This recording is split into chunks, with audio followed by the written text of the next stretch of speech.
Mga bakers, kilala nyo ba yung tinapay nito? Ito ay mamon or kababayan, parehas lang yan. Ito ay mamon or kababayan, marble. Ito naman ay torta. Ito ang tawag dito sa Kamaynilaan. Alam nyo ba mga kabakers, na pwede yan siya gawin ng isang masahan lang? Ayan, tatlo yan, isang masahan lang. So yan ang i-share ko sa inyong recipe ngayon. Ang tawag ko dito ay bakery business idea recipe. Yan, napakagandang idea nito. Hindi lang kailangan may recipe ka or marunong ka, kailangan lang may idea ka rin. Mga kabakers, sipag at tiyaga lang ang ating puhunan. Bonus na lang ang kagwapuhan. Kung mayroong kanon, palagi kang panalo. Kung wala kanon, palagi kang talo. Tara na, maumpisahan na. Lanera ay naihanda ko na. Kasama rin yung lanera ng torta. At nandito rin kasama yung planggana. Kasama na rin yung panghalo natin. Wire waste. Mga sangkap ay susunod na. Ito na. Asukal ang pinakauna. 1/4 ang takal niya. Ibap, isang lata. Oil, 3/4 ng lata. Itlog ni Manoy kasama. 3 piraso lang. 1 galon na vanilya. Joke lang. 1, 2, 3. 3 takip lang pala. 1/4 tablespoon ang asin.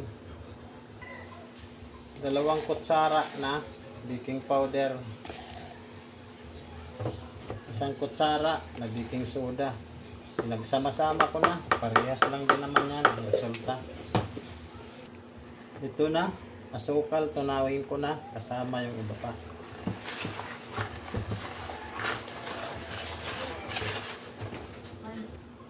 Asukal ay ito na una. Kasama ang iba.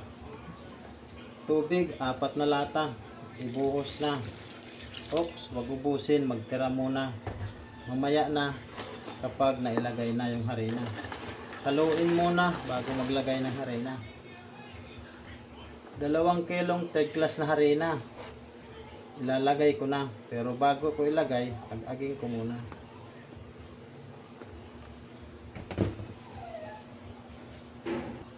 Ang tirang tubig ay ibuhos na.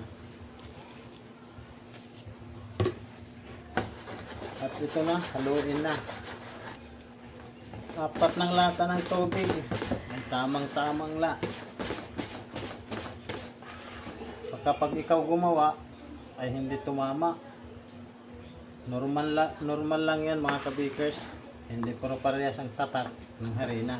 Minsan kasi sumusobra, minsan naman kumukulang yung tubig.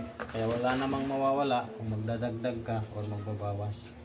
Kaya itong ginagawa ko, sundan nyo lang kasi magkakaroon kayo dito ng idea. Siguraduhin lang na smooth ang masa bago natin ilagay sa ating mga lanera. Ganito lang gumagamit. Nagmamasa para maging smooth. Yung iba naman kinakamay pa. Ako hindi na, para naman kakaiba. Ito lang yung gamit natin. So ito ay malapit na. Abangan nyo na lang. Masa ko ay smooth na. Ganito na yung kanyang hitsura. So, ito na. Unang idea, ito na. Lagyan na ang ating lanera.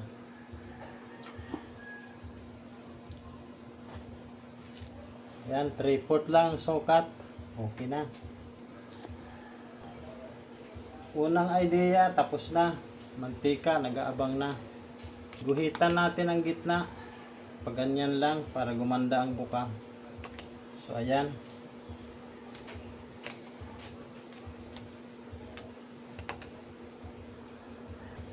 Pag guhit ay natapos na, itatabi na para pagluto sabay-sabay na.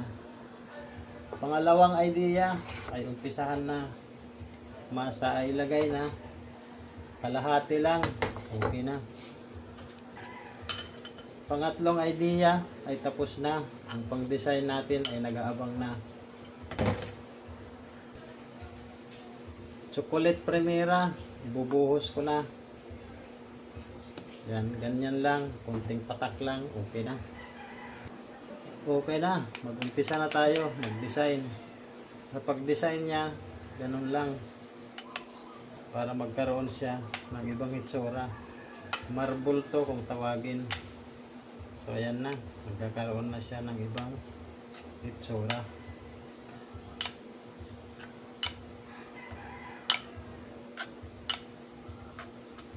Tuloy lang natin. Pangalawang idea ay tapos na. So pangatlong idea ay isusunod ko na. Pangatlong idea, maglalagay muna ako ng food color. Optional lang, pwede wala na. Pagkatapos ay haluin ko na siya hanggat maging dilaw lahat ang kanyang itsura.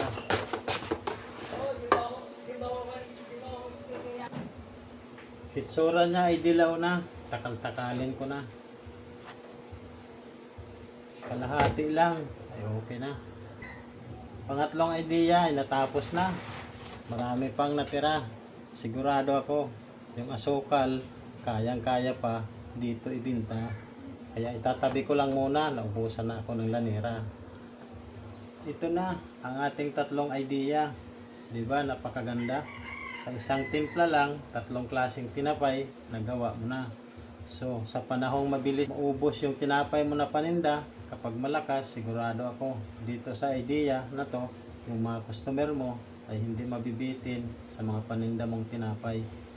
Kabikers, hindi lang recipe or marunong ka sa tinapay, kailangan mayroon ka ding idea para sa business, bakery business, ganitong idea, sulit talaga. So, naggawa pala ako kanina, oven ko nasindihan na. Ngayon, naabot na siya ng 250 ang apoy niya. Kaya, pagkatapos dito, ay lulutuin ko na. Ito na mga kabakers, lulutuin ko na. Sa pagluto din, kailangan mayroon kang idea.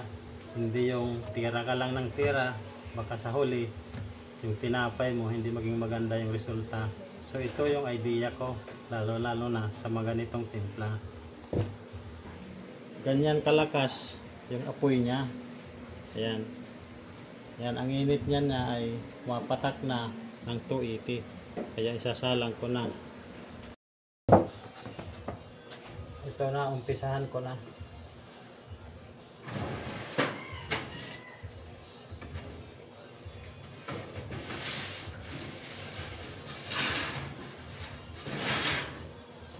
Sa baba lang ang pagsalang nito.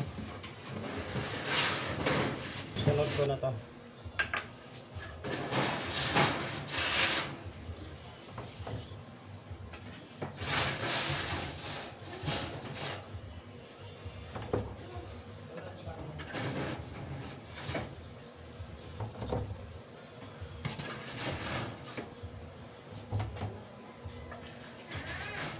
Isalang ko na siya baba. Tapos mamaya 10 minutes titingnan natin. Pag umalsa na, sabay natin papahinaan yung oven. Stay yung apoy pala, hindi yung oven, yung apoy ng oven. Ay umaalsa na. Yan. Oven ay papahinaan ko na. Yan, malakas ang kanyang apoy. Ngayon papahinaan na natin.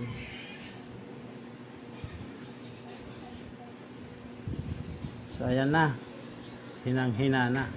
Ito na nga ang unang salang, naluto na sila. At yun na rin ang mamon, maganda na ang kalagayan. Nauna siyang naluto kasi medyo may kaliitan. So itong ating torta, medyo kasi may kalakihan. Kaya medyo natagal-tagalan.